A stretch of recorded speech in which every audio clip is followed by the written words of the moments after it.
Շնորհակալ եմ ազգային ժողովի մեծարգո նախագահ, ազգային ժողովի նախագահի հարգելի տեղակալներ, հարգելի պատգամավորներ, կառավարության հարգելի անդամներ, հարգելի ներկաներ, սկսում ենք 2026 թվականի Հայաստանի Հանրապետության պետական բյուջեի նախագծի քննարկումները եւ առաջին բանը, որ ուզում եմ ընդգծել, հետևյալն է, ըստ էության առաջին անգամ է, երբ մենք Հայաստանի Հանրապետության բյուջեն քննարկում ենք Ադրբեջանի հետ հաստատված խաղաղության պայմաններում, այսինքն ըստ էության առաջին անգամ է, երբ որ մենք բյուջեն քննարկում խաղաղության պայմաններում եւ նաեւ առիթից ուզում եմ օգտվել եւ եւս մեկ անգամ վերահաստատել, որ 2025 թվականի օգոստոսի 8-ի Վաշինգտոնի խաղաղության հռչակագրով Հայաստանի Հանրապետության եւ Ադրբեջանի միջեւ հաստատվել է խաղաղություն եւ այդ խաղաղությունը արդեն ունի կոնկրետ պարամետրեր, կոնկրետ վիճակագրություն, մի մասին խոսել եմ, բայց ուզում եմ ընդգծել, որ արդեն 1 տարի 8 ամիս Հայաստան-Ադրբեջան սահմանին փոխհրաձգության հետևանքով զինվոր չի զոհվել եւ կրկին ուզում եմ ընդգծել, որ մեր անկախության պատմության մեջ մենք երբևէ այսպիսի 1 տարի 8 ամիս չենք ունեցել, բայց կարևոր է, որ նոր փաստեր, հանգամանքներ նույնպեսի հայտ է բերում հաստատված խաղաղությունը եւ մասնավորապես նկատի ունեմ Ադրբեջանի այն հայտարարությունը, որով Ադրբեջանը վերացնում է դեպի Հայաստան տարածման սահմանափակումները, սա ըստ էության պատմական իրադարձություն է եւ նշանակում է Հայաստանի Հանրապետության շրջափակման, հաղթահարման առաջին փուլը, բայց կարևոր է նաեւ, որ Հայաստանն էլ արձագանքող լինի այդ հայտարարություններին եւ նաեւ համապատասխան քայլեր անի եւ այս պահին դրան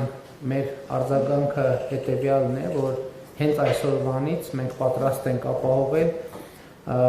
բեռնատար ավտոմեքենաների տարանցումը Թուրքիայից դեպի Ադրբեջան եւ Ադրբեջանից դեպի Թուրքիա, մասնավորապես Մարգարա Երգնաձոր Սիսիան Գորիս երթուղիով, այսինքն ես սա ինչի համար եմ ընդգծում, որովհետև սա այս պահին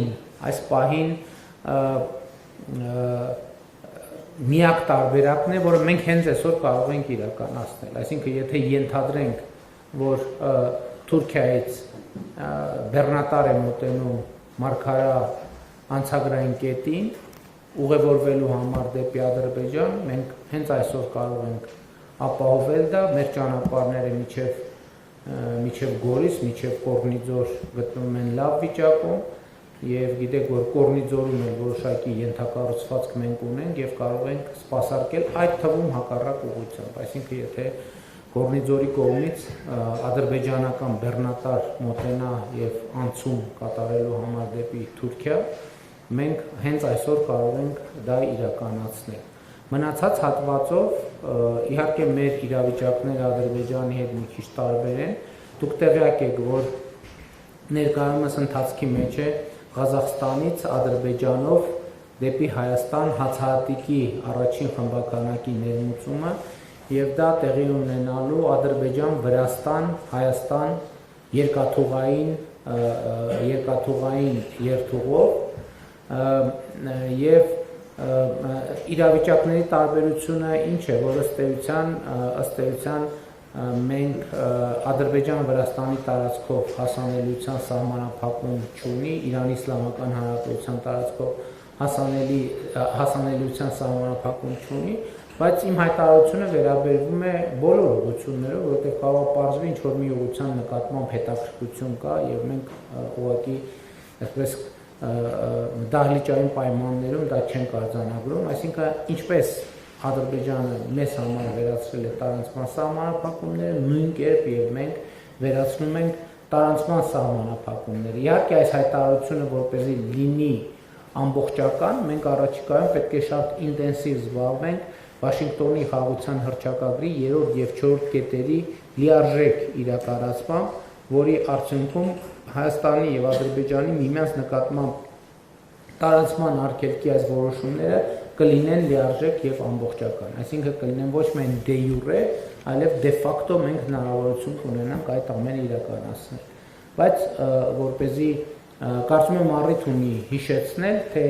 ինչի մասին է խոսքը Վաշինգտոնի հռչակագրի 3-րդ եւ 4-րդ հոդվածներում։ 3-րդ հոդվածը, որը մեջբերում ենք, մասնավորապես ասում է. մենք վերահաստատեցինք ներպետական երկկողմ եւ միջպետական փոխադրումների համար երկու երկրների, այսինքն Հայաստանի եւ Ադրբեջանի միջև հաղորդակցությունների բացման կարեւորությունը հիմնված պետությունների ինքնիշխանության, տարածքային ամբողջականության եւ իրավազորության հարգման վրա տարածաշրջանում ու նրա հարևանության հաղորդությունը, կայունությունն ու բարգավաճումը խթանելու նպատակով։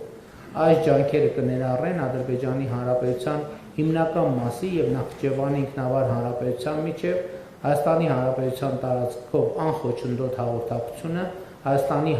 Հանրապետության համար միջազգային եւ ներպետական հաղորդակցության փոխադարձ առավելություններով։ Սա 3-րդ կետն է,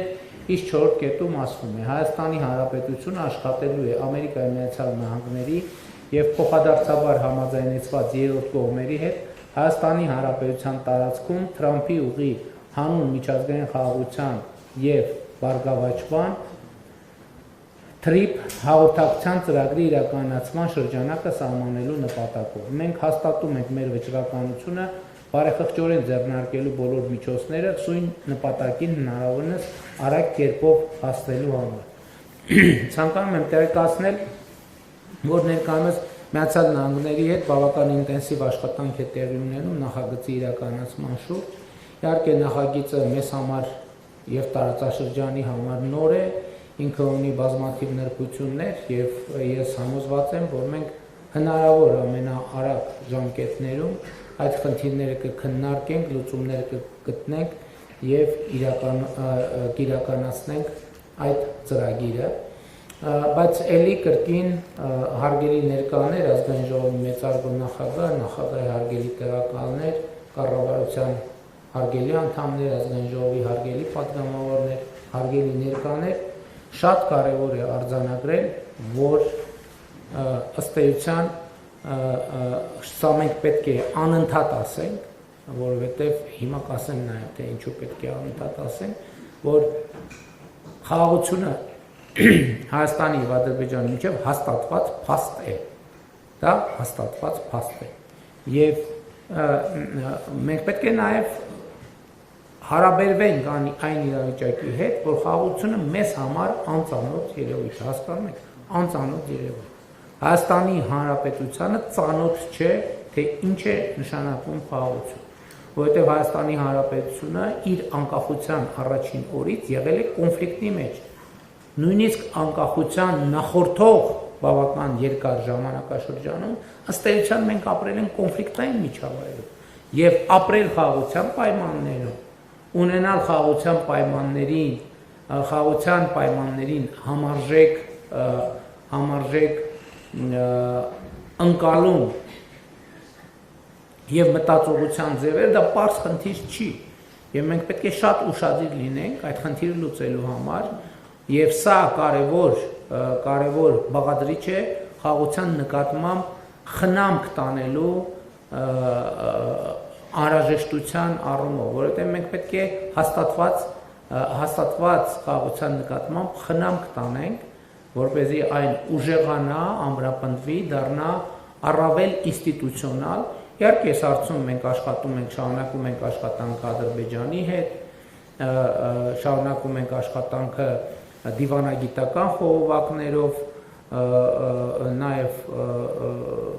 տարբեր մակարդակների շփումներ են տեղի ունենում, վերջերս ազգային ժողովի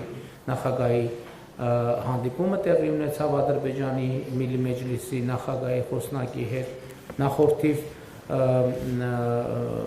փոխվարչապետերի մակարդակով գործող աշխատանքային խմբերի հանդիպումը տեղի ունեցավ, նաև ամենօրյա ըստ էության աշխատանք է տեղի ունենում հեռավար ձևաչափով եւ սա ըստ էության արդեն մեր առօրյայի նախկինում էլ Ադրբեջանի հետ մեր հարաբերությունները մեր ամենօրյա առօրյայի անբաժանելի մասն էր։ Հիմա տարբերությունն է, որ խաղաղության օրակարգն է, Ադրբեջանի հետ խաղաղությունն է մեր ամենօրյա աշխատանքի անբաժանելի մաս։ Եվ այս առումով, քանի որ 2026 թվականի պետական բյուջեի նախագիծն են քննարկում, ուզում եմ ընդգծել, որ 2026 թվականը վճռական նշանակություն է ունենալու խաղաղության համար, որովհետև հունիսին տեղի ունենալու հերթական խորհրդարանական ընտրություններ եւ այդ ընտրությունները ըստ էության ունեն մի առանցքային հարց, որի պատասխանը պետքա տրվի եւ Հայաստանի Հանրապետության ժողովուրդը իր ընտրությամբ պետք է տեր կանգնի խաղաղությանը։ Սա ըստ էության այդ առաջիկա ընտրությունների առանցքային քաղաքական իմաստը եւ նպատակն է, համենայն դեպս կառավարության տեսակետից, բայց ոչ միայն կառավարության տեսակետից։ Պիտի ընդգծեմ, որ հարցը այդպես է եւ կառավարության տեսակետից եւ պատմական տեսակետից եւ բոլոր հնարավոր մյուս տեսակետներից, այսինքն 2026 թվականի խորհրդարանական ընտրությունների առանցքային հարցադրումը հետեւյալն է կամ անհրաժեշտությունը հետեւյալն է Հայաստանի Հանրապետության ժողովուրդը իր ընտրությամբ պետք է տեր կանգնի խաղաղությանը։ Հակառակը Հայաստանը յետ գլորելն է կոնֆլիկտի եւ ֆորպոստի տրամաբանության մեջ։ Ուզում եմ ընդգծել, որ խաղաղությանը տեր կանգնելով Հայաստանի ժողովուրդը տեր կկանգնի նաեւ իր անկախության այս նորընծա մակարդակին, իր ինքնիշխանությանը, իր պետությանը եւ ես հիմա խուսափում եմ ասել տեր կկանգնի նաեւ իր ապագային, որովհետեւ կարծում եմ, որ ապագան հիմա է։ Մենք հիմա սովորաբար ապագան ընկալում ենք որպես ինչ-որ հեռավար մի բան, բայց նաեւ ուզում եմ վերադառնալով, քանի որ ընտրությունների կոնտեքստում եմ հարցը դիտարկում, 2021 թվականին մենք ընտրություններին կառավարող քաղաքական ուժը ընտրություններին մասնակցեց ապագա կարգախոսով։ Հիմա մենք այսօր ապրում ենք այդ ապագայի մեջ։ Էսա այդ ապագան, որի մասին մենք խոսում ենք, հարգելի գործընկերներ։ Ապագան այլևս վաղը չէ։ Եվ իմիջիայլոց շատ հետաքրքիր է, որ այդ կարգախոսը երևի ինտուիտիվ ճիշտ է ձևակերպվել։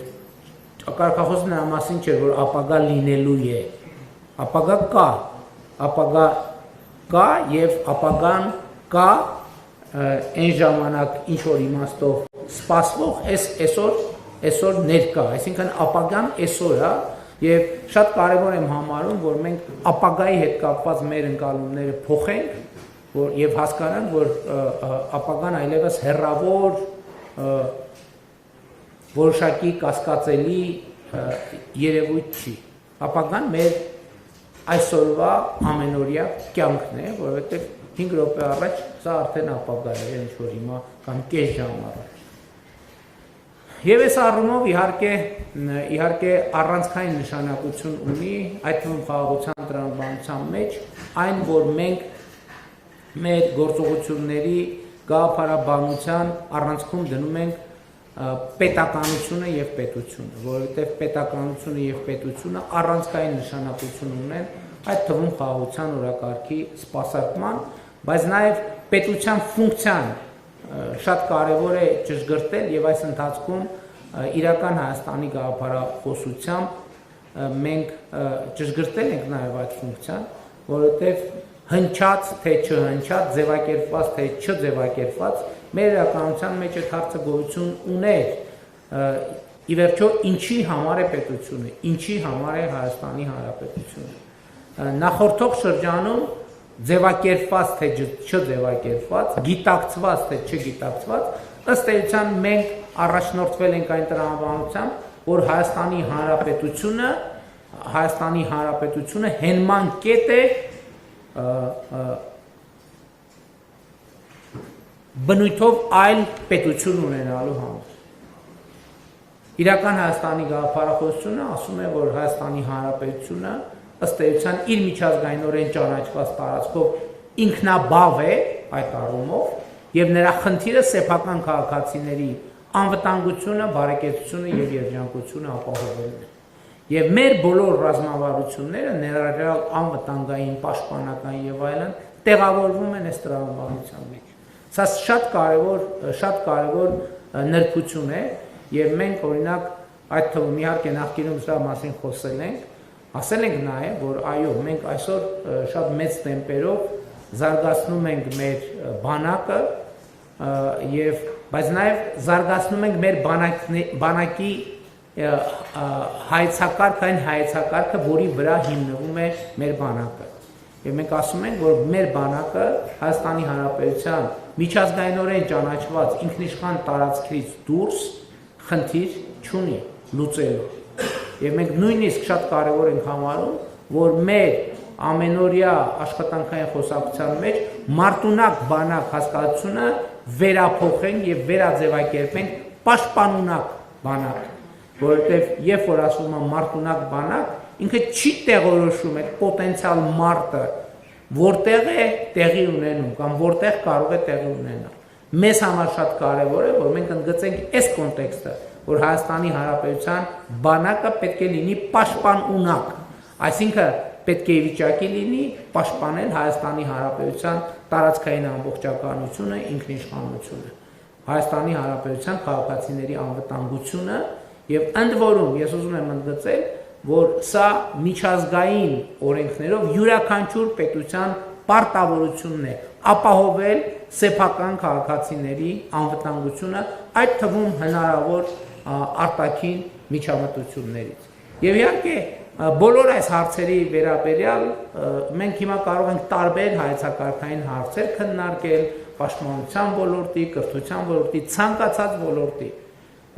Շատ կարևոր է գնահատելով պետական բյուջե հասկացությունը արձանագրել, որ բացարձակապես ինչի մասին մենք խոսում ենք մեր հանրային օրակարգի, այդ բոլորը արտահայտված են պետական բյուջեի մեջ, այս կամ այն չափով։ Այսինքն, երբ որ մենք խոսում ենք պետական բյուջեի մասին, պետական բյուջեն մեր հանրապետության ամբողջ կյանքը կազմակերպելու մասին է։ Հանրապետության կենսագործունեությունը ապահովելու մասին է, ներառյալ յուրաքանչյուր քաղաքացու կյանքը եւ կենսագործունեությունը ապահովելու մասին։ Բայց ես շատ կարեւոր եմ համարում, որ մենք ընդհանրապես մեր քաղաքացիների հետ շատ խոսենք պետական բյուջեի երևույթ, ինքներս իրար հետ էլ շատ խոսենք, մենք բավարար չափով խոսում ենք, բայց ելի ավելի մանրամասն խոսելու տեղ միշտ կա, բայց կարևոր է նաեւ մենք մեր քաղաքացիների հետ մանրամասն խոսենք, թե այնուամենայնիվ ինչ է եւ ինչպես է ձևավորվում պետական բյուջե։ Ես այսպիսի մի մտավարժանք եմ արել այսօր փորձելու համար մեր քաղաքացիներին եւ ավելի պատկերավոր մաքսիմալ բարձ ներկայացնելու, թե ինչ է պետական բյուջեն եւ ինչպես է այն ձևավորվում։ Իրականում կարծում եմ պետական բյուջեն լավագույն արտահայտությունն է իրական Հայաստանի այն գաղափարախոսության, որ Հայաստանն իմ տունն է, ժողովուրդն իմ ընտանիքն է։ Պետական բյուջեն ընդհանրապես այս հայեցակարգից բխող բան է, որովհետև պետական բյուջեն մեր համատեղ ընտանեկան բյուջեն է։ Հայաստանի Հանրապետության ժողովրդի համատեղ ընտանեկան բյուջեն է, եթե մենք ելնում ենք այն կանխավարկածից, իսկ մենք ելնում ենք այն կանխավարկածից, որ ժողովուրդը մեր ընտանիքն է, այսինքն մեզնից յուրաքանչյուր քաղաքացի կարող է եւ պետք է մեր կարծիքով ասի, որ ժողովուրդը իր ընտանիքն է եւ այդպես է նաեւ իրականում։ Հիմա հասկանանք, թե ինչպես է բյուջեն ձևավորվում։ Եթե վերցնենք 2026 թվականի առաջին վարքյանները,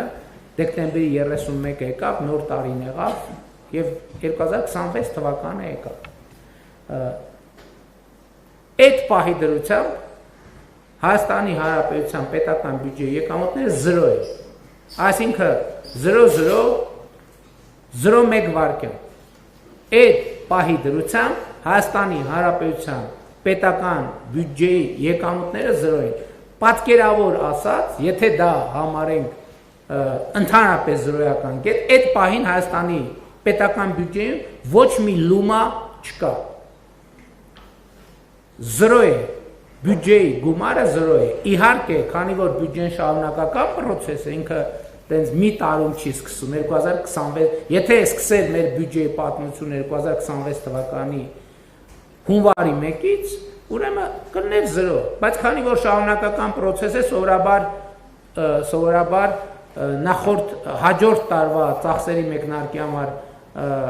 նախատեսվում է ռեզերվ բյուջետային եւ նաեւ նախորդ տարվա եկամուտների չծախսված մասը փոխանցվում է պետական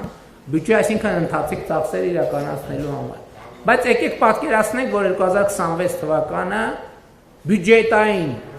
համակարգի մեկնարկի կետն է։ Մենք էլ քննարկում ենք 2026 թվականի պետական բյուջե։ Ուրեմն կես գիշերի դրությամբ եւ նույնիսկ մի ժամ անց պետական նույնիսկ 2 ժամ անց, նույնիսկ 3 ժամ անց, նույնիսկ 4 դեպի, նույնիսկ առավոտվա դրությամբ պետական բյուջեի եկամուտները 0 է։ Հիմա ինչպես են ձևավորվում պետական բյուջեի գումարները։ Պետական բյուջեի գումարները ձևավորվում են հիմնականում արտաքին մաներն են, համագործակցություններն են, սպային հաշվի չեմ առնում, ձևավորվում են հետևյալ հարկերի միջոցով կամ վճարումների միջոցով, ավելացված արժեքի հարկ, ակցիզային հարկ, եկամտային հարկ, սոցիալական վճարներ, շահութահարկ, շրջանառության հարկ, պետական տուրքեր, ներառյալ մաքսատուրք։ Այսինքն Հայաստանի Հանրապետության պետական բյուջեն ձևավորվում է այս հարկերի միջոցով ձևավորված խողովակներով տեղի ունեցող վճարումներից։ Հիմա ինչպես ես ուզում եմ ցույց տալ մի փոքր գիծ, մեկ կամ երկու փոքր գիծ բյուջեի ձևավորումը։ Հունվարի լույս 1-ի գիշերը բնականաբար առավոտյան խանութում մեծ հավանականությամբ, ասենք օրինակ, լինում են ապրանքներ եւ մատակարարվում են։ Վերցնենք ամենապարզ օրինակներից մեկը, գիշերը արտադրողը արտադրում է թթվասեր։ Չէ, գիշերը արտադրում է, որ առավոտյան, չնայած ես հիմա չգիտեմ ինչքանով այդ ավանդույթը կա, որ թարմության տրամաբանությամբ, որ սովորաբար թթվասեր մեկ էլ առնում ենք հունվարի 20-ի կողմերը, բայց եկեք նայենք, չնայած այդ ավանդույթը ոնց որ կամաց փոխվում։ Հիմա հունվարի լույս 1-ի գիշերը արտադրողը թթվասերը արտադրեց, թողարկման պահին գոյանում է ավելացված արժեքի հարկ։ Այսինքն, երբ որ ապրանքը թողարկվեց, ինքը դեռ չի վճարվել, բայց իր շուրջ, իր փաթեթավորման հետ ձևավորվում է նաև ավելացված արժեքի հարկ։ Բայց այդ հարկը մտնում է պետական բյուջե այդ ապրանքի շրջանառության արդյունքում։ Մասնավորապես,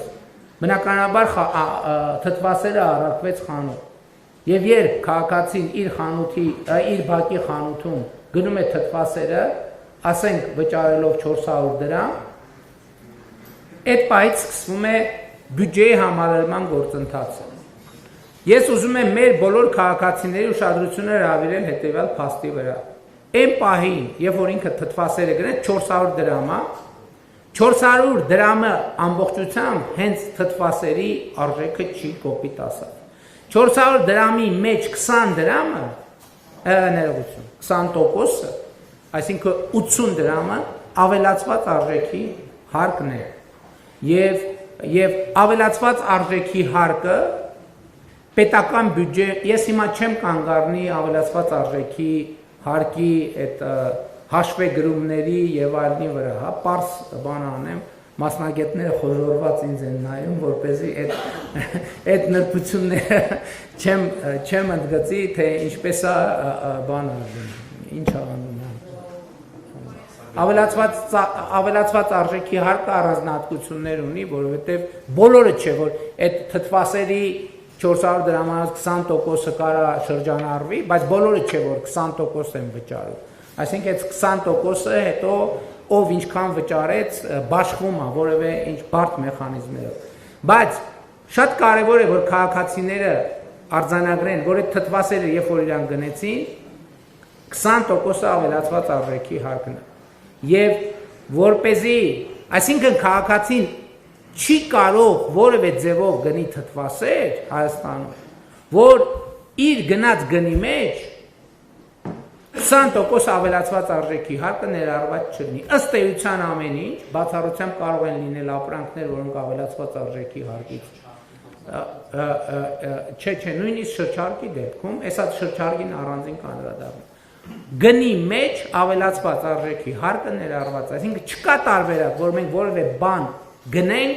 եւ հարկը չվճարենք։ Այստեղ խնդիրը ուրիշ բանի մեջ է, թե ինչքանով է այդ շրջանառությունը ոչ ստվերային, որպեսզի արձանագրվի, որ քաղաքացու վճարած ավելացված արժեքի հարկը մտնի պետական բյուջե։ Սա շատ կարևոր նրբություն է։ Այսինքն քաղաքացին այսպես թե այնպես վճարում է, այլ բան, որ ստվերային տնտեսության դեպքում քաղաքացու արդեն իսկ վճարած հարկը գնում է մասնավոր անձի գրպան, իսկ երբ որ շրջանառությունը ստվերային չի, այդ հարկը մտնում է պետական բյուջե։ Այսինքն ես ուզում եմ էլի ընդգծեմ, քաղաքացին տալիս է գումարը բյուջեին, բայց եթե շրջանառությունը ստվերային է, բյուջեին տրված գումարը գողացվում է, կոպիտ ասած, իհարկե, գողացվում է ուրիշների կողմից։ Եվ ահա այս շրջանառության ոչ ստվերայնությունը ապահովելու համար շատ կարևոր է, որ թթվասերը գնելու պահին խանութը դուրս գրի ՀԴՄ, այսինքն մեր մանրածախ առևտրի ոլորտում ստվերային շրջանառությունը կանխելու ձևը հաշվիչ դրամարկային կտրոնն է, և հաշվիչ դրամարկային կտրոնը երկու պատճառով է կարևոր։ Առաջինը նախ դա հնարավորություն է տալիս, որ թթվասերից շրջանառությունը լինի ոչ ստվերային, որպեսզի ի վերջո այն 20% ավելացված արժեքի հարկը վճարվի, և բացի դա թթվասեր վաճառողը առնվազն շրջանառության հարկ պետք է վճարի, և շրջանառության հարկը գոյանում է ՀԴՄ-ների կուտակման արդյունքում ձևավորված արձանագրված շրջանառության չափից։ Եվ եթե ՀԴՄ չի բաց թողնվում, իհարկե կան բարեխիղճ տնտեսվարողներ, ովքեր բաց են թողնում միշտ ՀԴՄ-ը, բայց ես կարևոր եմ համարում քաղաքացու տեսակետից, եւ ես շնորհակալ եմ բոլոր բարեխիղճ տնտեսվարողներին, բայց կարևոր է հարցի մոտենալ քաղաքացու տեսակետից նաև։ Այսինքն ՀԴՄ-ների ցույց տրված բացահայտած շրջանառության արդյունքում է նախ որոշում, թե տնտեսվարողը շրջանառության հարկի դաշտում է գործում, թե ավելացված արժեքի հարկի դաշտում է գործում։ Սա կարևոր նրբություն է։ Այսինքն, բայց նույնիսկ ճիշտ շրջանառությունը ցույց տալու համար կարևոր է, որ հաշվից դրամարկային կտրոն դուրս գրվի։ Հաջորդը, թթվասեր արտադրողը իր աշխատողներին պետք է վճարի աշխատավարձ։ Բնականաբար այդ աշխատավարձը այդ 400 դրամներից է գոյանում, բայց որի արդյունքում պետք է աշխատողների փոխարեն վճարի 20% եկամտային հարկ և սոցիալական վճար։ Եկամտային հարկը մեր պետական բյուջեի եկամտային կարևոր տողերից մեկն է, բայց նաև ուզում եմ մեր քաղաքացիներին հիշեցնել, որ մենք եկամտային հարկի վերադարձի համակարգ ունենք և 2018 թվականից մինչև այսօր 64,000, ավելի քան 64,000 բնակարաններ են վաճառվել, գործարք է ներողություն, 64,000 շահառուներ առաջնային շուկայից բնակարան ձեռք բերելու համար ստացել են տասնյակ միլիարդ դրամների եկամտային հարկ են վերադարձվել նրանց 2024 թվականին, եթե հիշողությունս չի դավաճանում, 70 միլիարդ դրամի կարգի գումար ենք մենք վերադարձրել, կամ 70, այս տարի կհասնենք 100 միլիարդ։ Հաջորդը թթվասեր արտադրողը տարվա ընթացքում իր գործունեության արդյունքում ունեցած շահույթի դիմաց պետք է վճարի շահութահար։ Ներմուծման պարագայում, որովհետև կոմպոնենտներ են ներմուծում, նաև կարող են հումք ներմուծել, պետք է վճարի նաև մաքսատուր։ Եթե արտադրողը արտադրում է, ասենք, ոչ թե թթվասեր, այլ օղի, պետք է վճարի նաև ակցիզային հարկ։ Ահա, հարգելի գործընկերներ, պետական բյուջե նոր տարվա գիշերից լինելով 0 սենց է ձևավորվում։ Այսինքն մեր բոլորի կենսագործունեության արդյունքում, մեր բոլորի աշխատանքի արդյունքում։ Եվ հետևաբար շատ է բյուջեն, թե քիչ, ըստ էության արտահայտում է այն, թե մենք ինչպես ինչ արդյունավետությամբ եւ ինչքան ենք աշխատել, բոլորով, բացարձակապես բոլորով, կառավարություն, քաղաքացիներ, խորհրդան, բոլորով, պետական բյուջեն մեր համատեղ աշխատանքի արդյունավետության արգասիքը եւ արդյունքն է։ Ընդ որում, ուզում եմ ընդգծել, բայց պետական բյուջեով այդ թվում ապահովում են բոլորի կարիքները, Հայաստանի Հանրապետության բոլոր քաղաքացիների բազմաթիվ կարիքներ ապահովում են Հայաստանի Հանրապետության պետական բյուջեից։ Ընդ որում, ես էլի ուզում եմ վերադառնալ իմ այն պնդմանը, որ Հայաստանի Հանրապետության որևէ քաղաքացի, որևէ ընտանիք ինքը իր բարեկեցության համար ավելի մեծ ծախս չի անում, քան դա անում է պետական բյուջե։ Եվ ընդհանրապես, եթե Հայաստանի Հանրապետության պետական բյուջեն եւ համայնքային բյուջեները պատշաճ եկամտային եւ ծախսային հոդվածներ չունենան, Հայաստանի Հանրապետության, խնդրում եմ ուշադրություն դարձրեք, Հայաստանի Հանրապետության որևէ քաղաքացու բարեկեցությունը հնարավոր չի, անհնար է, բացի Հայաստանի Հանրապետության պետական բյուջեի եւ համայնքային բյուջեի բացակայության կամ պատշաճ եկամտային եւ ծախսային հոդվածներ չունենալու դեպքում որևէ քաղաքացու բարեկեցությունը ուղղակի անհնար է։ Ես ուզում եմ դրա համար բերել իմ սիրած մի օրինակ։ Ասենք մարդ կարող է ասի, բայց ինչ կապ ունի ինձ հետ պետական իմ բարեկեցության հետ, ինչ կապ ունի պետական բյուջեի ծախսային հոդվածը։ Ես շատ փող ունեմ, ինձ համար դղյակ եմ կառուցում, աննկարագրելի դղյակ եմ կառուցում, հրաշք։ Կարող է լինել այսպիսի դեպք, այո, կարող է լինել,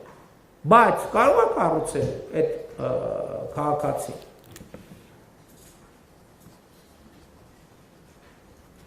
Կարող է կառուցել, տեսականորեն կարող է կառուցել, բայց քաղաքացին կարա այդ 1000 ներողություն այս կոմունալ մանրամասների համար, այդ դղյակը կառուցած քաղաքացին կարա այդ դղյակում բարեկեցիկ ապրի։ Բացառում կարա բարեկեցիկ ապրի, եթե չլինի կոյուղի օրինակ։ Բացառված է։ Ոնց կարա դղյակ, որը չունի կոյուղի, կարա բարեկեցիկ, բացառված է։ Եթե այդ դղյակը չունենա ջրամատակարարը, կարա այդ դղյակում մարդը բարեկեցիկ ապրի, բացառված է։ Եթե չունենա էլեկտրականություն, կարող է քաղաքացին այդտեղ ապրի բարեկեցիկ։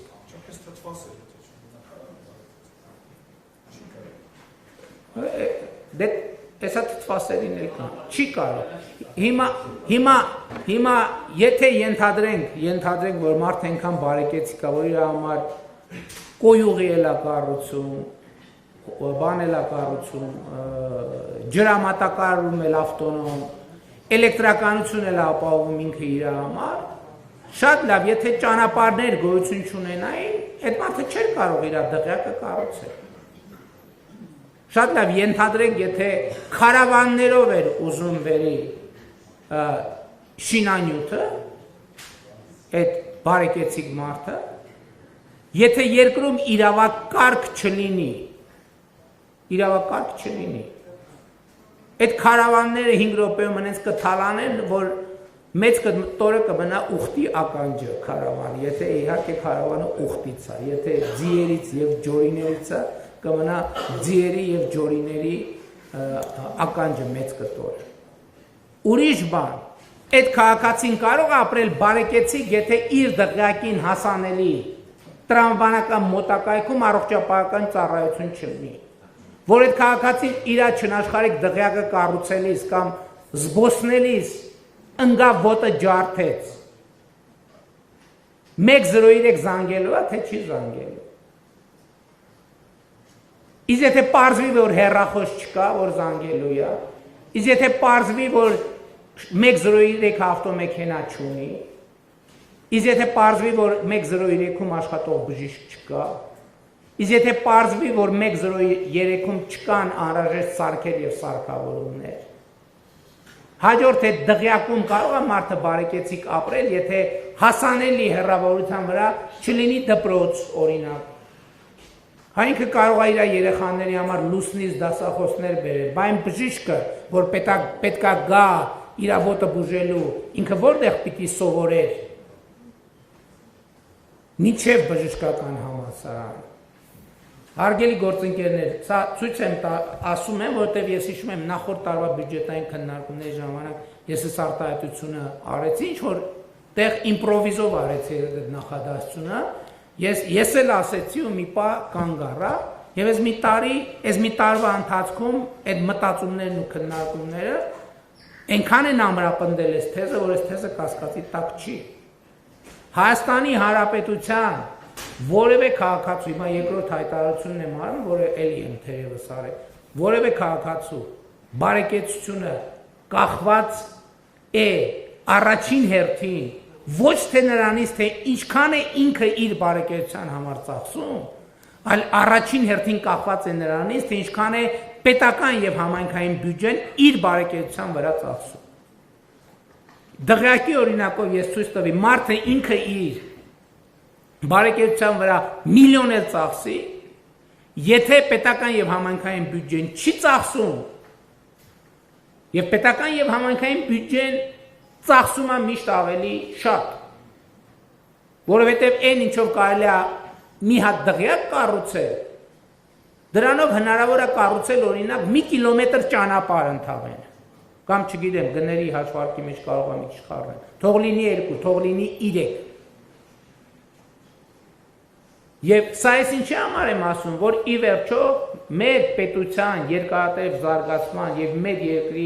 անվտանգության բարեկեցության համար չափազանց կարևոր է, որ բյուջեի ընկալումը փոխվի։ Առաջինը, որ բյուջեն ձևավորվում է մեր բոլորի կատարած աշխատանքի արդյունքում, եւ երկրորդը, որ պետական բյուջեն է, որ ապահովում է Հայաստանի Հանրապետության քաղաքացիների անվտանգությունը, բարեկեցությունը եւ այլն եւ այլն։ Բավարար չի անվտանգությունը եւ բարեկեցությունը։ Ուրեմն պետական բյուջեն բավարար չի։ Բավարար չի պետական բյուջեն։ Ուրեմն մենք բավարար չափով հազար ներողություն գիտեմ, որ սենց հայտարարությունները նաեւ նյարդայնացնում են։ Ուրեմն մենք բավարար չափով արդյունավետ չենք աշխատում։ Դրա համար մեր բյուջեն այնպիսին չի, որ ապահովի։ Ընդ որում, միայն աշխատողի մասին չի խոսքը։ Միայն աշխատողի մասին չի խոսքը։ Խոսքը նաև գործազուրկի մասին է, որը պետական բյուջեի համալրման ճանապարհին ունի շատ կոնկրետ գործառույթ։ Մյուսներից նման։ Որովհետև առնվազն նույնիսկ գործազուրկը մտնում է խանութ եւ թթվասեր առնում է, չէ։ Լավ թթվասեր չի առնում, հաց առնում է, չէ։ ՀԴՄ վերցնում է, թե չի վերցնում։ Էլի եմ ասում, բազմաթիվ բարեխիղճ տնտեսվարողներ անկախ նրանից կպահանջեն, թե չեն պահանջի, այդ ՀԴՄ-ն դուրս են գրում, ես շնորհակալություն եմ հայտնում բոլոր մարդկանց։ Բայց ես խոսում եմ քաղաքացու իրավիճակի ընկալման եւ վերաբերմունքի մասին։ Նույնիսկ գործազուրկը իր գնաց հացի ՀԴՄ-ն վերցնում է, թե չէ։ Ես գյուղերում եւ ոչ միայն գյուղերում, այսօր մեր ցանկացած բնակավայրում մենք միլիարդների, տասնյակ միլիարդների, 100 միլիարդների ծրագրեր ենք արել։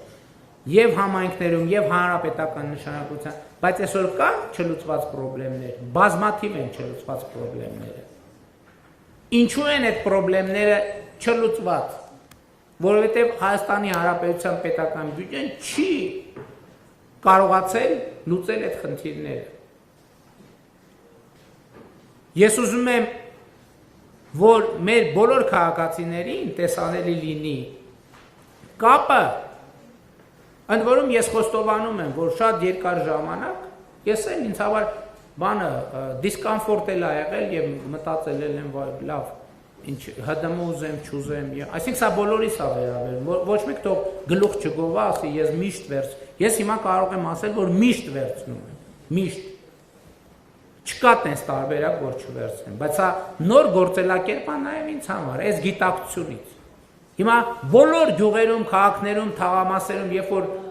երբ որ մարդկանց ես հարցնում եմ, ասում եմ, կան ձեր գյուղում, օրինակ, կամ քաղաքում, կամ թաղամասում չլուծված պրոբլեմներ, ասում են կա, ասում եմ ինչքան պետք կլինի գումար, այսինքն առանց գումարի հնարավոր չի, չէ՞, պրոբլեմը լուծել եւ այդ գումարը պետք է լինի բյուջետային։ Ընդ որում, մեր փորձը ի՞նչ է ցույց տալիս։ Երբ որ գումարը բյուջետային չի, գումարը ծախսվում է եւ պրոբլեմը չի լուծվում։ Մենք այսօր ունենք բազմաթիվ հանրապետությունում կառուցված բարեգործական տրամաբանությամբ մանկապարտեզներ, միջև մենք պետական բյուջեն տեր չի կանգնել այդ մանկապարտեզներին, դպրոցներին, չգիտեմ, զբոսայգիներին, մնացած բաներին, որովհետև այդ բոլոր կամ հիմնական մեծ մասը ցավոք սրտի, այդ այսպես կոչված բարեգործական նպատակներով կառուցված բաները, իրանք մի ռեպորտաժի կյանք ունեն, կամ 4 ռեպորտաժի կյանք, որովհետև հավաքվեցինք, նկարվեցինք, եւ ես անկեղծ ասած ես շատ բան ունեմ, նյարդ ունեմ կուտակված այն դեպքի համար, երբ որ մարդիկ ասենք ենթադրենք 100,000 դրամի բարեգործություն են անում, 4 միլիոն դոլարի գովազդ են անում իրանց, այսինքն 100,000 ծախսում են մի հատ պուլպուլակ սարքելու վրա, հետո 4 միլիոն դոլար ծախսում են լրատվամիջոցների եւ սոցիալական ցանցերի վրա։ Ու բանի բարեգործի բան է այն մեծ sense դոշի կեսը փակող մեդալները վրեքներից կախած ման են գալիս։ Սա էլի մեր հանրային ընկալման բաների մասին է։ Ես օրինակ որտեղ տեսնում եմ բարեգործություն, ես կներեք արդեն բան ունեմ, ալերգիա ունեմ, որովհետև ես վարչապետի պաշտոնում ես տեսել եմ թե դա գործնականում ինչ է նշանակում։ Ես ձեզ օրինակ պատմեմ։ Մարդիկ նամակ են գրում, ասում են, բան մեր գյուղի մանկապարտեզը չասեմ որ գյուղի չի գործում մեր գյուղի մանկապարտեզը, բա նոր կառուցված մանկապարտեզը, սենց ոնց կլինի եւ այլ, հետաքրքրվում ենք ես ինչ մանկապարտեզը։ Բարձում է, որ մանկապարտեզը կառուցվել է բարերարների ջանքերով, կառուցվել է, բացումը արվել է, ռեպորտաժները գնացել են, վյուները ապահովել են, լայքերը ապահովել են, կոմենտները ապահովել են, մեդալը կախվել է, անունները քանդակվել է պատերին, ոսկետար բանի ադամանդակուր եւ այլն ու բանը պարզա երեկոյան ընթրիկ առավոտյան խաշ եւ բոլորը արդեն ծրվել են եւ դրանից մի ամիս հետո մանկապարտեզը փակվել է ինչու որովհետեւ հոսանքի պարտք ունի եւ պարզ չի ով պետք է վճարի ջրի պարտք ունի աշխատողները աշխատել են բա ով է վճարելու իրանց աշխատավարձը Եվ այլն եւ այսպես շարունակ։ Իհարկե հիմա այդ մանկապարտեզը գործում է, որովհետեւ կառավարությունը իր որոշումներով դա դրել է այդ թվում համենքային եւ մենք այդ պահից արգելել ենք, հույս ունեմ, ես գոնե այդպես եմ հանձնարարել, արգելել ենք ցանկացած նախագիծ, որը կառավարության սահմանած ստանդարտի մեջ չի, որը այդ թվում համենքային կամ պետական բյուջեի տրամաբանության մեջ է դրված եւ այդ տրամաբանության մեջ է աշխատում։ Եվ հետևաբար հարգելի գործընկերներ պետական բյուջեն յուրաքանչյուր ընտանիքի բարեկեցության վրա ավելի շատ գումար է ծախսում, քան ցանկացած առանձին վերցրած ընտանիք։ Եվ ուզում եմ նաև ասել, այո, ես հասկանում եմ մի վիճակագրություն էլ ասեմ, որը էլի ասել եմ նորություն չի 2025 թվականի առաջին կիսամյակի արդյունքներով մենք բյուջեի եկամտային մասը 25 թվականի 2018 թվականի համեմատ ավելացրել ենք 781 միլիարդ դրամով կամ 136%-ով։ Այսինքն սա ինչ է նշանակում, որտեղ այս տոկոսներն էլ երբեմն լավ չի ընկալվում։ Սա նշանակում է, որ 2018 թվականի առաջին կիսամյակի բյուջեի կողքը եկամուտների մի հատ էլ նույն չափով եկամուտներ են ձևավորվել, այսինքն մի հատ էս բաժակը կար 2018 թվին, մի հատ էլ սրա նման բաժակ կողքը նույն ձևի հայտնվել է, պլյուս 36%։ Ինչ? Արաղ, ինչի արաղի հենց։ Շատ լավ, համաձայն եմ։ Այսինքն, ես նկատի ունեմ, այս պրոցեսը գնում է, բայց էլի եմ ասում, սա կառավարության ջանքն է, ոչ միայն։ Ես կրկին ուզում եմ շնորհակալություն հայտնել մեր բոլոր այն տնտեսվարողներին, ինչպես ասում եմ, աշխատող արդյունք ստեղծող եւ հարկերը վճարող մեր բոլոր տնտեսվարողներին։ Ես հիմա ուզում եմ նաեւ շնորհակալություն հայտնել մեր բոլոր այն քաղաքացիներին, ովքեր կապ չունի 10 դրամի, թե 10,000 դրամի, թե 110,000 դրամի առևտուր են անում, առանց ՀԴՄ կտրոնի խանութից դուրս չեն գալիս։ Հատուկ շնորհակալություն եմ ուզում հայտնել բոլոր այդ քաղաքացիներին։ Բայց ես նաև ուզում եմ շնորհակալություն հայտնել հատուկ պետական բոլոր եւ համայնքային այն ծառայողներին, ովքեր իրենց գործունեությամբ ամենօրյա աշխատանքով ջանք են ներդնում ստվերային տնտեսությունը կրճատելու եւ պատշաճ հարկային հավաքագրումները ապահովելու համար։ Եվ սա չափազանց կարևոր կոնտեքստ է եւ նաեւ ուզում եմ մենք խոսենք այն առանցքային ծրագրերի մասին։ Հիմա գումարը հավաքեցինք հունվարի 1-ի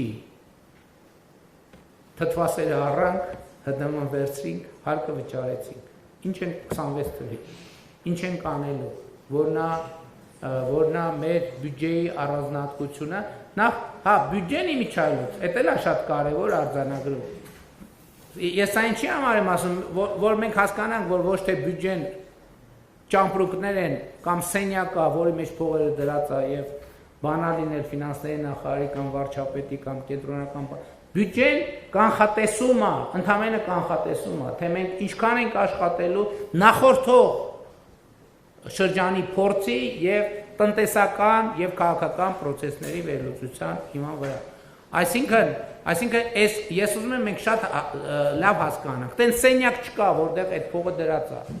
Չնայած ասում եմ կան ռեզերվներ, որոնք բանկային հաշիվներում, կենտրոնական բանկում կառավարությունը պահում է, կան վարկային միջոցներ, բայց մեծ հաշվով բյուջեն հոսք է, բյուջեն ամենօրյա աշխատանք է եւ ամենօրյա աշխատանքի արդյունքում ապրանքների, ծառայությունների, արտադրանքի շրջանառության արդյունքում ձևավորված հարաբերությունների կողմից արտահայտված դրամական միջոցների հոսք է։ 2026 թվականի պետական բյուջեի եկամտային մասը ըստ էության մենք նախատեսում ենք, որ կավելացնենք 253.4 միլիարդ դրամով կամ 8.9%-ով։ Պարոն Հովհաննիսյան, զուգահեռ նայեք, հանկարծ տողերը չխառնեն։ Հիմա բայց կարևոր է նաև արձանագրել, թե 26 թվին ինչ առանձնահատուկ ծրագրեր մենք ունենք, բաց են սովորական ծրագրերը, որ բյուջեով պետք է ապահովեն։ Ամենակարևոր նորություններից մեկը կներդրվի առողջապահության համընդհանուր ապահովագրության համակարգը եւ 2026 թվականին ըստ էության քաղաքացիները դրա հետ կապված որևէ ծախս չեն նկատի, որովհետեւ ծախսերը ամբողջը կանի կառավարությունը ադապտացիոն է շրջանում, բայց օրինակ մինչև 18 տարեկան երեխաների, այսինքն կանի էլի կառավարությունը քաղաքացիների միջոցով քաղաքացիների վճարած հարկերի ծախսման արդյունքում, բայց նաև հետագայում կառավարությունը նախատեսում է, որ պետք է ապահովի մինչև 18 տարեկան երեխաների, օրինակ 65+ տարեկի թոշակառուների առողջապահության ապահովագրություն եւ նաեւ որոշակի սոցիալական խմբերի։ Որոշակի սոցիալական խմբեր ասելով պետք է նկատի ունենալ նաեւ, որ մենք անապահովության գնահատման մեր համակարգերը փոխում ենք եւ այդ համակարգերի փոփոխության հայեցակարգային իմաստը եւ նպատակը այն է, որ մենք մարդուն ոչ թե քաջալերենք չաշխատել, այլ քաջալերենք աշխատել։ Տեսեք հիմա օրինակ սոցիալական ապահովության թեման շատ շահարկվում է, բայց մենք էս էլ պետք է, ես ինչի եմ ցույց տալիս բյուջեի ձևավորման այս համակարգը։ Որտեղ պետք է հասկանանք, որ բյուջեն, որով այդ թվում բան է արվում, վճարվում է անապահովության նպաստը, գործազրկության նպաստը վճարվում է աշխատող մարդկանց հաշվին։ Այսինքն եթե կարա չէ, եթե մի քաղաքացին իրավունք ունի, ասի, որ գիտեք ինչ ես չեմ աշխատում, կառավարություն, բերեք իմ ծախսերը հոգացեք, եթե մի քաղաքացի այդ իրավունքը ունի, իսկ իրավունք ունեն բոլոր քաղաքացիները։ Մենք էլ մի օր բոլոր քաղաքացիներն ասում են կառավարություն, դե որ տենց է, այս մի հոգու բոլոր հնարավոր ծախսերը հոգում եք, ես չեմ աշխատում, հոգացեք իմ ծախսերը։ Եկեք պատկերացնենք տեսական իրավիճակ, երբ որ 2026 թվականի նոր տարին տենց առանձնահատուկ լավ է ստացվում, մենք էլ քաղաքացիները գցում բռնում են, ասում են սկզբունքորեն չենք աշխատում։ Այնա բանի համակարգ կա, անապահովության գնահատման համակարգ կա, որը քաղաքացիներին բանա պետք է ապահովի, չէ, պարտքն է, չէ, պետության ապահովի քաղաքացիների սոցիալական, թող ապահովի։ Եվ քաղաքացիները համընդհանուր ասում են չենք աշխատում, կառավարություն նպաստ տորում ես, առողջապահություն, դպրոց, մանկապարտեզ, ճանապարհներ, լուսավորություն եւ մնացած ամեն ինչ։ Թթվասերներն իսա են կառնելու։ Որտե՞ց, ժողովուրդ ջան, որտե՞ց։ Չի նույն տենց։ Հա, ճիշտ ասում։ Թթվասերի արտադրողներ չկա, որ արտադրի, որ գոնե նիսա առնենք։ Ես ուզում եմ ասել, որ ես երբեմն չեմ հասկանում, որովհետև երբեմն ասում եմ առանձնահատուկ սոցիալական խմբերի դեպքում դա հանրային համերաշխության խնդիր է, բայց երբեմն անկեղծ ասեմ, ես ինձ համար ընդունելի չի որոշակի բան է, հազար ներողություն է բանի համար, ասենք որոշակի մուննաթային տոն, որտեղ բան մենք չենք աշխատում 20 տարի է, Ուսեն տուն չունենք, այս չունենք, այն չունենք, այն չունենք, այն չունենք, հիմա հազար ներողություն իհարկե բանի, բայց եթե հիմա ես էլեկտրոնային փոստս բացեմ, էկրանին արտահայտում եմ, ասենք ես դա խնդիր է, մենք պետք է ասենք դա նորմալ չի, ժողովուրդ ջան, տենց բան ասել գիտես ինչ չեմ աշխատում,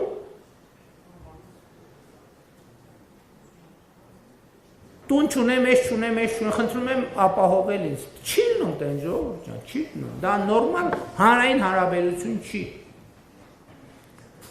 բայց ես այս առումով ուզում եմ նաև ընդգծել, որ այս է նաև պատճառը, որ մենք հայտարարում ենք, որ կրթությունը մեզ համար ռազմավարություն է, կամ կրթությունն է մեր ռազմավարությունը, որովհետև երբ որ նման դեպքերի մեջ խորանում ես, հասկանում ես ինչն է դրա պատճառը, հասկանում ես, որ դեպքերի 80%-ում խնդիրը կրթության մեջ է, կամ մարդիկ, ովքեր աշխատում են, բայց սոցիալական մինիմում չեն կարողանում ապահովել, ստեղ էլ է խնդիրը կրթության մեջ, որովհետև այդ մարդիկ օբյեկտիվորեն չունեն որակավորում ավելի բարձր աշխատավարձ ապահովող սեգմենտներում աշխատելու։ Եվ ես կարծում եմ, որ բյուջետային քննարկումները շատ լավ առիթ են, որպեսզի մենք այս բոլոր շերտերին անդրադառնանք, բայց վերադառնալով առողջապահության համընդհանուր ապահովության համակարգը, որից համոզված եմ բյուջետային քննարկումների ընթացքում մանրամասներով կխոսել։ Կարևոր եմ համարում նաև ընդգծել, որ 55 միլիարդ դրամ տրամադրվելու է Ղարաբաղի մեր քույրերի եւ եղբայրների բնակապահովման եւ այլ կարիքների խնդիրների հասցեագրման համար։ Շարունակվելու է անկանխիկ եղանակով թոշակառուների ծախսերի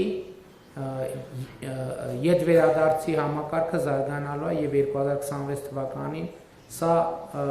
հասնելու է 20%-ի ներկայիս 12%-ի փոխարեն։ Ես ուզում եմ ընդգծել, մենք մի X պահից նախկինում մենք որդեգրեցինք քաղաքականություն, սա ըստ թոշակի բարձրացում է։ Բայց այո, նաև հանրային համերաշխության տրամաբանության մեջ մենք խնդրում ենք եւ մեխանիզմ ենք ստեղծում, որ այդ թվում թոշակառուները որոշակի ներդրում ունենան հենց իրենց եկամուտները ապահովելու գործում, որ վատ արգահատելի ոչ մի բան չկա դրա մեջ։ Բայց հաջորդը մենք այս տարին ներդնելու ենք համընդհանուր ետվճարի համակարգ։ Այսինքն բոլոր քաղաքացիները անկանխիկ առևտրի դեպքում իրենց առևտրի որոշակի տոկոս հետ են ստանալու։ Համակարգը կներդրվի, պարոն Հովհաննիսյան, 3.5%-ի մասն է, 2%-ի մաս, անկախենք առևտրի 2%-ը, քաղաքացիները էլի հետ վճարի ձևով կստանան։ Մենք հարգելի գործընկերներ թևակողելու ենք ակադեմիական քաղաքի նախագծի իրականացման հաջորդ փուլ։ Այս տարի մինչև տարեվերջ մենք կհաստատենք արդեն դե յուրե որոշմամբ ակադեմիական քաղաքի մաստեր պլանը կամ գլխավոր հատակագիծը, չգիտեմ որ տերմինն ավելի ճշգրիտ, մաստեր պլանը, եւ կսկսենք ուրեմն ակադեմիական քաղաքի իրագործման հաջորդ արդեն դե յուրե եւ դե ֆակտո լիարժեք փուլը։ Իհարկե կշարունակվի, մենք 2026 թվականին ավարտին կհասնենք մեր 300 դպրոց 500 մանկապարտեզ ծրագիրը եւ ուզում եմ ընդգծել, որ մեզ համար հիմա ակնհայտ է, որ 300 դպրոցի ծրագրից հետո մենք պետք է որդեգրենք նոր 300 դպրոց ծրագրի, որովհետեւ դա էլ հաջորդ մեր արձանագրումն էր եւ այն դեպքերից է, երբ որ մենք մեր երկիրը երկրի մասին ինֆորմացիա մեզ թվում է շատ գիտենք, բայց իրականում շատ չգիտենք։ Որտեւ 300 որ ասում ենք, մեզ թվում է թե 300 դպրոց կկառուցենք եւ երկրում դպրոցների պահանջարկը դրանով կբավարարվի։ Բայց ոչ, ես ավելին ասեմ, այն հաջորդ 300-ից հետո մենք պետք է եւս մի 300 անենք։ Այո, եւս 300 պետք է կառուցենք, որպեսզի կրթության պատշաճ մակարդակ տեղի ունենա։ Հարգելի գործընկերներ, Հայաստանում աղքատության տոկոսը շարունակում է մնալ բարձր։ 23% վերջին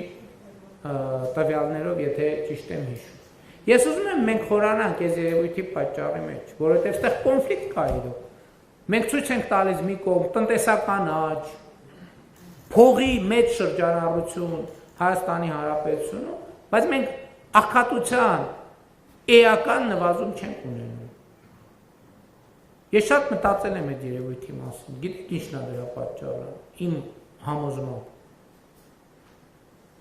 Դպրոցների ավերակներն են դրա պատճառը։ Դա ուրիշ որևէ պատճառ չունի։ Ավերակ դպրոցները, այն որ հանրապետության երեխաների մի զգալի մասը ըստ էության զրկված է պատշաճ որակի կրթության իրավունքից։ Ուրիշ պատճառ դրա համար չկա։ Որտեւ այդ ոնց է որ 100,000-ավոր կամ տասնյակ հազարավոր լավ քաղաքացիներ կարող են արտերկրից գալ Հայաստանում աշխատել եւ բոլոր հիմնարկները ուղղակի խնդրում աղաչում են աշխատող են փնտրում եւ չեն գտնում մյուս կողմից բարձր վճարման սեգմենտներում աշխատողների մեծ պահանջարկ կա Մյուս կողմից աղքատության այս երևույթը։ Դրա պատճառներն է, որ տասնամյակներով Հայաստանի երեխաները դպրոց չեն ունեցել, հարգելի գործընկերներ։ Հիմա այդ երեխաները մեծացել են, հասուն մարդիկ են եւ պետք է վաստակեն։ Ինչով վաստակեն։ Որ գիտելիքով, որտեղ ստացած գիտելիքով վաստակեն։ Հիմա այս ինչի համար եմ ասում Որովհետև այն որ լսում եմ բանը Հայաստանի նախկին ղեկավարներից մեկը ասում է աղքատություն ասում է ոնց եղել է էական փոփոխություն չի ունեցել։ Հա չի ունեցել։ Այսինքն փոփոխություն ունեցել է, նվազում ունեցել է, բայց այդ նվազումը էական չի, այսինքն գոհացուցիչ չի։ Դա նրա պատճառով է, որ դուք ավերել եք դպրոցները, այսինքն ոչ թե ավերել եք, ավերակ են եղել դպրոցները ձեր ժամանակ։ Դա նրանից է, որ ձեր ժամանակ բարձրագույն կրթական համակարգը ըստ էության համակարգի որակը գահավիժել է, որ բուհերը եղել են ընդամենը կոռուպցիայի եւ քաղաքական հարկադրանքի միջոցներ։ Այսօրվա աղքատությունը դրա համար է։ Ուրիշ որևէ պատճառ աղքատության համար չկա։ Այսօր Հայաստանի Հանրապետության յուրաքանչյուր քաղաքացի, ով ունի հմտությունների եւ գիտելիքների մի որոշակի գծից, թեկուզ մի քիչ ավել պաշար, ինքը հեշտությամբ կարող է հաղթահարել աղքատությունը։ Բա մենք ո՞նց ենք պատկերացնում, եւ երկրորդը աղքատությունը հաղթահարում են աշխատանքով։ Ուրիշ տարբերակ չկա աղքատություն հաղթահարելու։ Իսկ որպեսզի աշխատանքը բերի աղքատության հաղթահարում, այդ աշխատանքը պետք է լինի որակավորված աշխատանքով։ Բա մենք աղքատության հաղթահարումը ո՞նց ենք պատկերացնում։ Տանենք ամեն աղքատի ամիս 2 միլիոն դրամ տանք։ Նախ դա էլ չի հաղթահարելու աղքատությունը, որովհետև այդ 2 միլիոն դրամը ծախսելու գիտելիք էլ է պետք ունենա։ Եվ երկրորդ այդ 2 միլիոն դրամը որտեղից տանք, ում հաշվին տանք։ Ես ցույց տվի բյուջեի ձևավորման մեխանիզմը։ Ով է պատրաստ ինքը աշխատի, որպեսզի չաշխատողները, ով է պատրաստ, որ ինքը 10 տարի ներդրում անի իր կրթության մեջ, հետո աշխատի, այն մարդիկ կան այսօր, այո, 2-3 միլիոն դրամ աշխատավարձ են ստանում, բայց մինչև հիմա իրանց ուսանող ժամանակը վարկերն են փակում։ Կան նաև այդպիսի մարդիկ։ Ես այն ինչի համար եմ այս ամեն ինչը ասում, հարգելի գործընկերներ, որ մենք այնուամենայնիվ այս պետական բյուջեի նկատմամբ վերաբերմունքը, հա մեկ էլ հաջորդ խոսույթն են, որ կառավարությունը շատ է ծախսում այդ պետական պաշտոնյաների աշխատավարձի թեման, ես դրան անդրադարձել եմ։ Մենք կարանք ուղղակի պետական համակարգը, նույնը ոնց որ, ասենք պետական համակարգ չկա, աշխատավարձել չենք տալիս։ Ինչ տեղի կունենա, ամեն ինչ կկանգնի, բացարձակապես ամեն ինչ։ Հաջորդը, խոսքա գնում նրա մասին, ինչքանով ենք մենք ծախսում արդյունավետ։ Ես չգիտեմ այս օրինակը ոնց է հնչում, բայց ես դրանում խորը համոզված եմ, որևէ մեկը հակառակը չի կարող ապացուցի։ Ասում եմ եկեք նայենք մեր բանին, հա, չէ, ծնունդ ենք կազմակերպում, հարսանիք, նոր տարի։ Եկեք գնանք կամ գնում ենք այն օրը միտեղ քաղաքացիներից շփվելիս, ասում եմ օրինակ կլնում է, որ ձեր գնում եք առևտուր եք անում,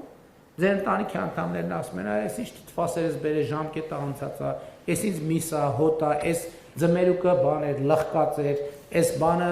այս սալորը ворթնած էր, ըլնում է տենց բան ձեզ հետ, ասում է հա ըլնում է, ասում եմ բա ինչ ես անարդյունավետ ծախսում ընտանեկան բյուջետ, կոռուպցիոն էր ես, և մենք բոլորիս հետ դա ըլնում է, չէ, իհարկե սպառողական իհարկե բանը, կուլտուրան ուրիշ բան է, մենք են ենք սովորում, այդ եմ ասում, այդ փողը ծախսելն էլ է բան, հատուկ հմտություն, բա որ մեր ամեն նոր տարուց հետո մենք քանի համախառն, քանի միլիարդ դրամի ապրանք ենք տանում լցնում աղբանոցը, ցանկացած բարից հետո, հիմա մենք բոլորս մի ընտանիքի անդամներ ենք, չենք կարա մենք մեր ընտանեկան խնջույքի կազմակերպման օրինակ համար ծախսենք գումարը ուրիշ արդյունավետությամբ, հետո հաջորդ օրը գրանք կառավարություն աշխատանքի լրիվ 170 փող, դառնանք սուպեր արդյունավետ։ Այս երկու բանը շատ փոխկապակցված են եւ դա կառավարման եւ այո այդ թվում կրթական հարց է։ Եվ մենք եւ այո լավագույն հարթակ այդ խնդիրների մասին խոսելու պետական բյուջեի նախագծի քննարկումներն են, որովհետեւ պետական բյուջեն, նրա ծախսային եւ եկամտային մասը եւ բյուջեի հաշվետվությունները, հարգելի գործընկերներ, արտահայտում են մեր բոլոր առավելությունները, ոչ միայն կառավարության, այլ մեր հանրային բոլոր առավելությունները եւ թերությունները, բոլոր արդյունավետությունները եւ անարդյունավետությունները, եւ մեր հանրային խնդիրները ճանաչելու, դրանք տեղորոշելու եւ լուծելու միակ մեխանիզմը պետական բյուջեն է։ Ես էլի ուզում եմ ասել, մենք պատուհանից նայում ենք, ինչ որ տեսնում ենք եւ ինչ որ չենք տեսնում, այդ ամեն ինչը պետական բյուջեն է։ Ինչ որ տեսնում ենք, պետական բյուջեն այդտեղ ինչ որ մի բան արել է, ինչ որ չենք տեսնում, ուրեմն պետական բյուջեն ինչ որ մի բան չի արել, իսկ չի արել այն պատճառով, որ մենք տասնամյակներով մեր թթվասերը առնելիս ՀԴՄ չենք վերցրել։ Եթե մենք հաշվենք, թե մենք մեզնից յուրաքանչյուրը մեր կյանքում չվերցրած ՀԴՄ-ների արդյունքում կամ ՀԴՄ չվերցնելու արդյունքում, ինչքան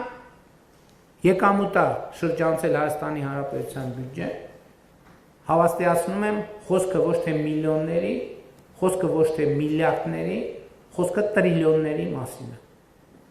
Եվ մենք պետք է այդ տրիլիոնների մի մասը անվերադարձ